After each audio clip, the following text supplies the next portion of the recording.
Hello students, तो आज हम लोग डिस्कस करने वाले हैं कार्बन एंड इट्स कंपाउंड्स के मल्टीपल चॉइस क्वेश्चन। इसके अलावा इसी वीडियो के डिस्क्रिप्शन बॉक्स में आपको इसी chapter that is carbon and it's compounds के बहुत ही इंपॉर्टेंट वीडियो लिंक्स भी मिल जाएंगे। जैसे कि यहाँ पे इथेनॉल एंड इथेनोइक एसिड हो गया, इसके टॉपिक्स आपको मिल जाएंगे।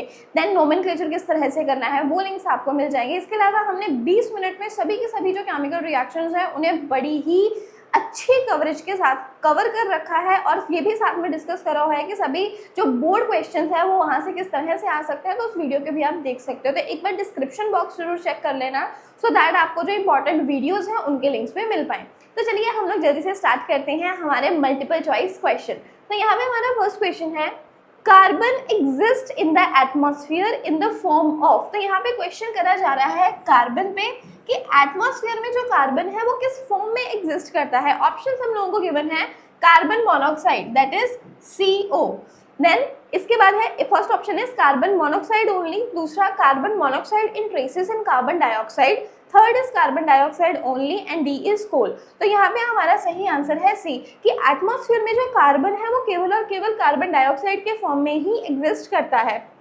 देन इसके बाद जो नेक्स्ट क्वेश्चन है हमारा, next is which of the following statements are usually correct for carbon compounds। Carbon compounds के लिए कौन सी जो स्टेटमेंट्स है वो करेक्ट है।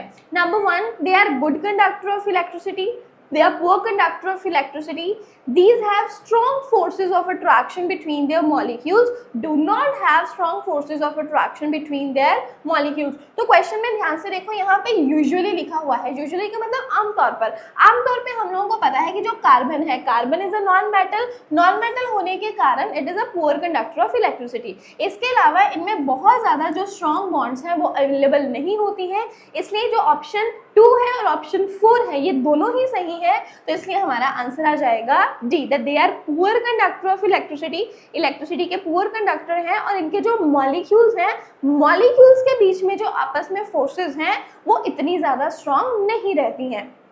Then moving on to next, third हमारा आ गया, a molecule of ammonia has, ammonia that is NH3, nitrogen along with 3 hydrogens. Ammonia, इनमें सिंगल बॉन्ड्स हैं, सिर्फ और सिर्फ सिंगल बॉन्ड्स हैं, सिर्फ डबल बॉन्ड्स हैं, सिर्फ ट्रिपल बॉन्ड्स हैं, या फिर इसमें 2 डबल बॉन्ड्स हैं और एक सिंगल बॉन्ड है। तो सिंपल सी बात है, अमोनिया की जब भी हम लोग बात करते हैं, अमोनिया क्या हमें पता है दैट इसके आउटर मोस्ट शेल में 5 इलेक्ट्रॉन्स होते हैं, और हाइड्रोजन के आउटर मोस्ट शेल में देयर इज ओनली 1 इलेक्ट्रॉन, इसलिए ये एक इलेक्ट्रॉन हाइड्रोजन के साथ शेयर करके यहाँ पे सिंगल कोवेलेंट बॉन्ड्स बनाता है।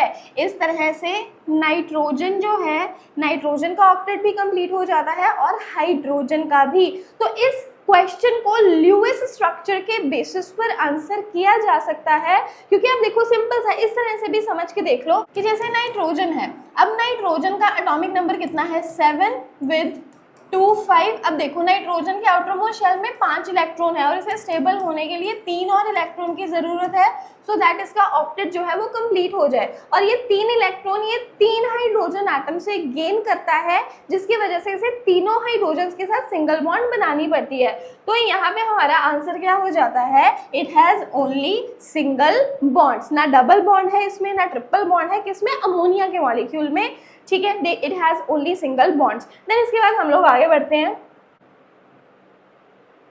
Buckminster fullerene is an isotopic form of. Buckminsterfullerene किसको कहा जाता है, बकमिंस्टर फुलरीन इज C60, ये एक फुलरीन है और ये कार्बन का एलोट्रॉप है। एलोट्रॉप मीन्स कि जब भी कोई सेम एलिमेंट जो है डिफरेंट फॉर्म्स में एग्जिस्ट करे, और कार्बन के 3 एलोट्रॉप्स हैं मेन यहाँ पर, एक डायमंड, एक ग्रेफाइट और तीसरा फुलरीन C60, ठीक है। ये एक बॉल, एक कह लो जैसे फुटबॉल जैसा एक सर्कुलर स्ट्रक्चर रहता है, पूरा का पूरा 3 डायमेंशनल स्ट्रक्चर है, जैसे कि फुटबॉल हो या फिर कोई वॉलीबॉल हो, उस तरह का इसका स्ट्रक्चर रहता है, इसलिए बकमिंस्टर फुलरीन को बकी बॉल भी कहा जाता है। It is a molecule containing 60 carbon atoms. और ये भी याद रखना, C60 that is Buckminster fullerene was the first fullerene discovered. तो ये चीज भी इसके लिए इंपॉर्टेंट है। नेक्स्ट बढ़ेंगे,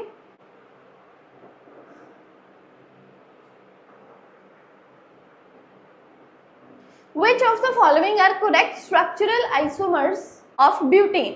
इनमें से कौन से जो हैं वो ब्यूटेन के करेक्ट स्ट्रक्चरल आइसोमर्स हैं? ओके, तो देखिए यहाँ पे ब्यूटेन क्या है हमारे पास, ब्यूटेन इज 4 कार्बन वाला alkyne.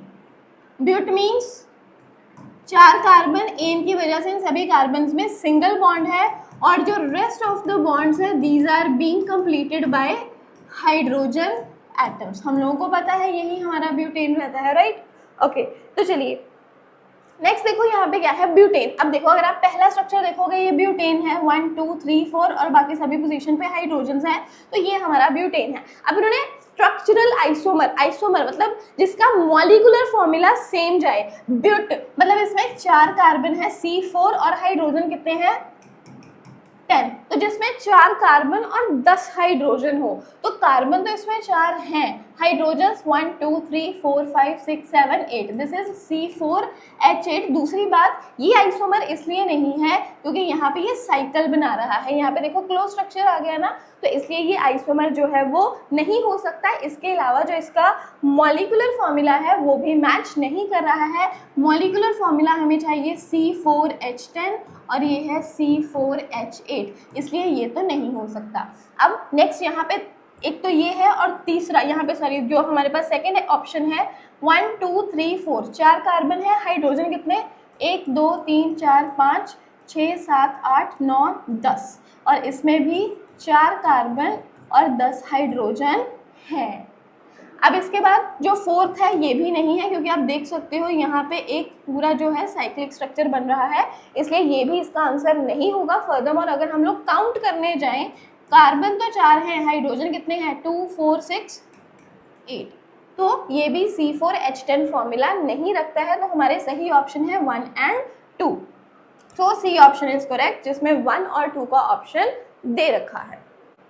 Then moving on to next, CH3CH2OH, this is an alcohol.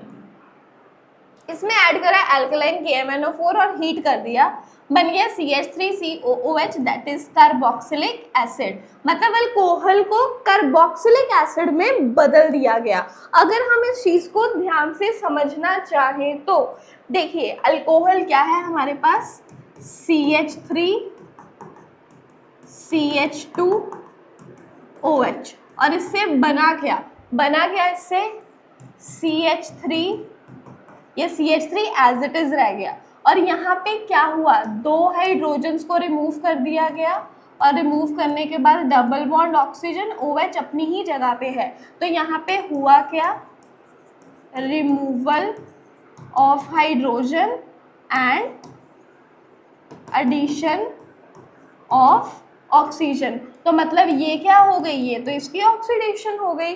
और अब हमें पूछा गया है एल्कलाइन KMnO4 किस तरह से एक्ट कर रहा है, द एल्कलाइन KMnO4। अब देखो क्योंकि इसकी ऑक्सीडेशन हो रही है, हो किसकी वजह से रही है, एल्कलाइन KMnO4 की वजह से, इसलिए ये क्या है, ये एक ऑक्सीडाइजिंग एजेंट है। इसके अलावा याद रखना एल्कलाइन KMnO4 के अलावा जो एसिडिफाइड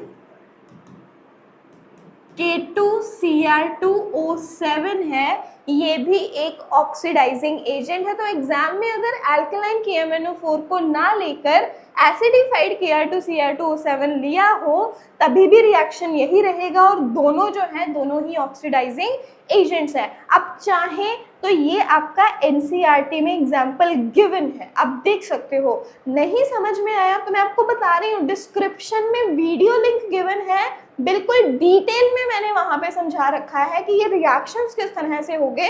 वो वीडियो को कभी भी स्किप मत करना। अगर आप ये आज वीडियो देख रहे हो और रिएक्शंस को अच्छे से समझना चाहते हो तो वो वीडियो भी आपके लिए इक्वली इम्पॉर्टेंट है, don't miss that. Okay, next अभी हम लोग आगे बढ़ते हैं।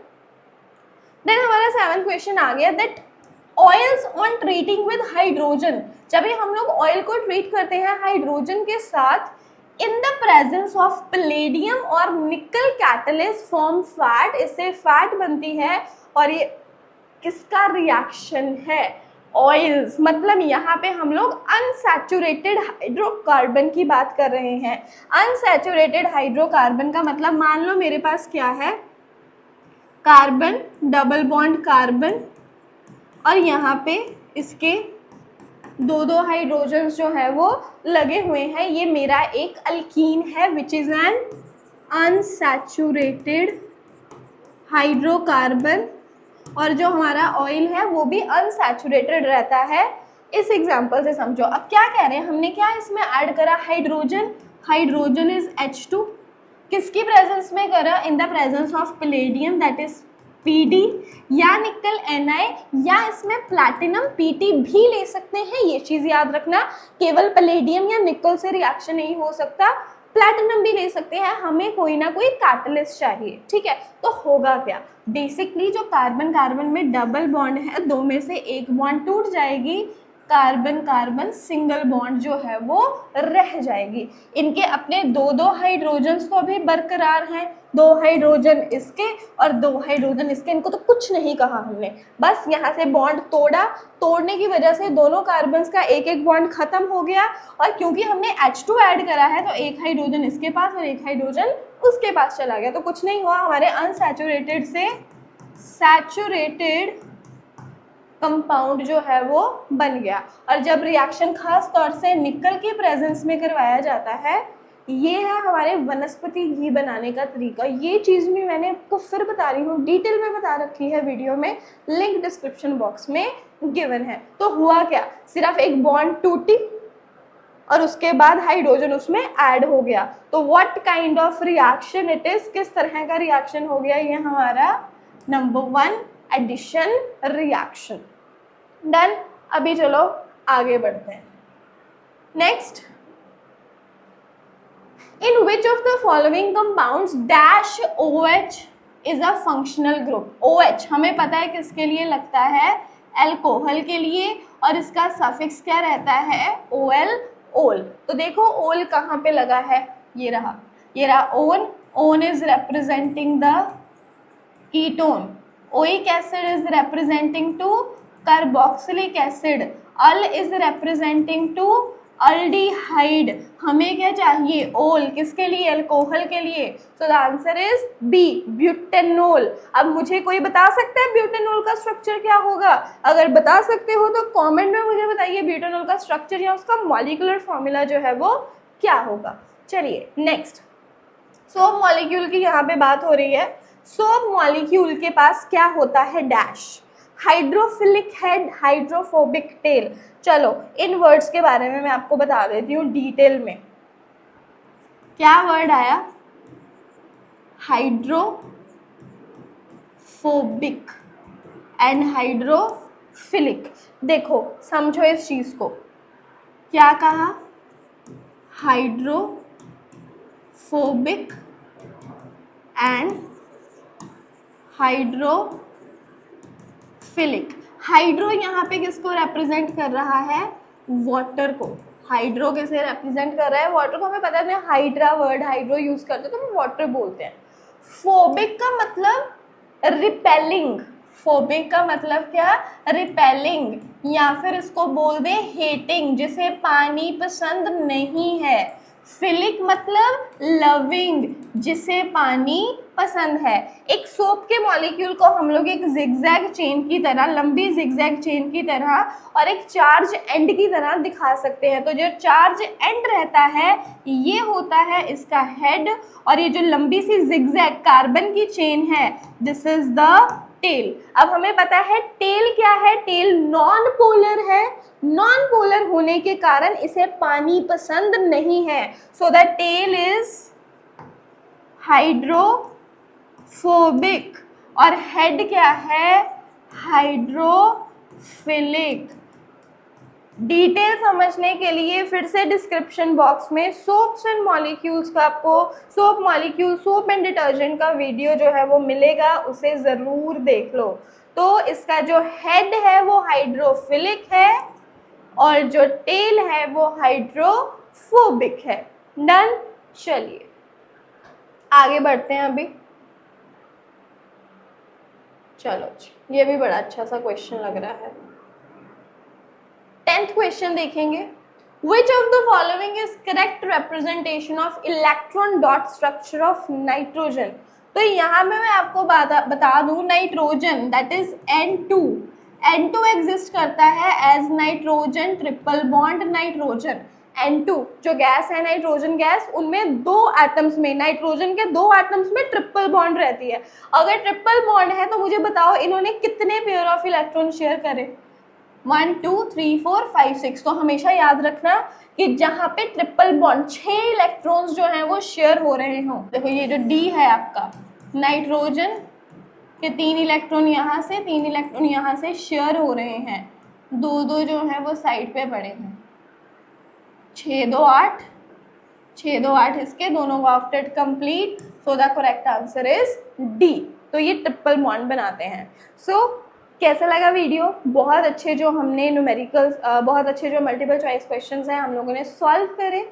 अगर आप चाहते हैं आगे भी हम लोग ऐसे ही सॉल्व करते रहें तो उसके लिए चैनल को सब्सक्राइब कर लें, क्योंकि अभी तो पार्ट 1 आया है, फिर पार्ट 2 और पार्ट 3 आएगा इसी के MCQs का। तो बने रहिएगा हमारे चैनल के साथ and don't forget to subscribe, और शेयर आपने कर देना है अपने फ्रेंड्स के साथ।